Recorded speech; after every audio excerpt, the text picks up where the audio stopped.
অনেক দিন থেকেই আমার একটা পাহাড় কেনার শখ, কিন্তু পাহাড় কে বিক্রি করে তা জানি না। যদি তার দেখা পেতাম, দামের জন্য আটকাতো না। আমার নিজস্ব একটা নদী আছে, সেটা দিয়ে দিতাম পাহাড়টার বদলে।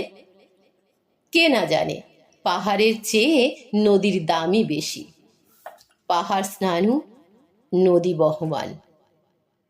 তবু আমি নদীর বদলে পাহাড়টাই কিনতাম, কারণ আমি ঠকতে চাই।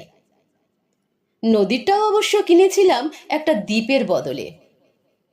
ছেলেবেলায় আমার বেশ ছোট্ট খাট্ট ছিমছাম একটা দ্বীপ ছিল, সেখানে অসংখ্য প্রজাপতি।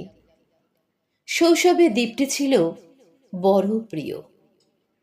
আমার যৌবনে দ্বীপটি আমার কাছে মাপে ছোট লাগলো।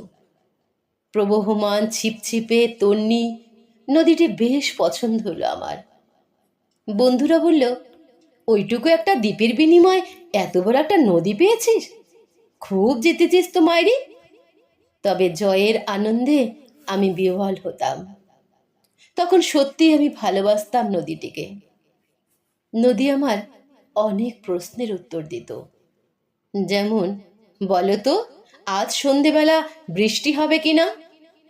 সে বলতো, আজ এখানে দক্ষিণ গরম হাওয়া, শুধু একটি ছোট্ট দ্বীপে বৃষ্টি। সে কি প্রবল বৃষ্টি, যেন একটা উৎসব। আমি সেই দ্বীপে আর যেতে পারি না। সে জানতো, সবাই জানে, শৈশবে আর ফেরা যায় না। এখন আমি একটা পাহাড় কিনতে চাই। সেই পাহাড়ের পায়ের কাছে থাকবে গহন অরণ্য। আমি সেই অরণ্য পার হয়ে যাব।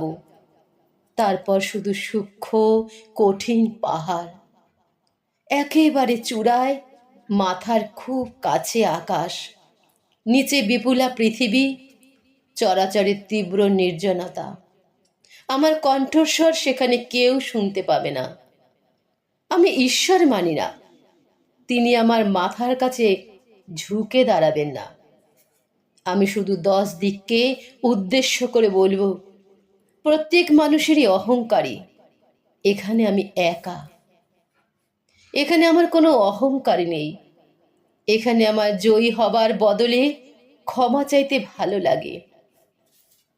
হে 10 দিক, আমি কোনো দোষ করিনি, আমাকে ক্ষমা করো।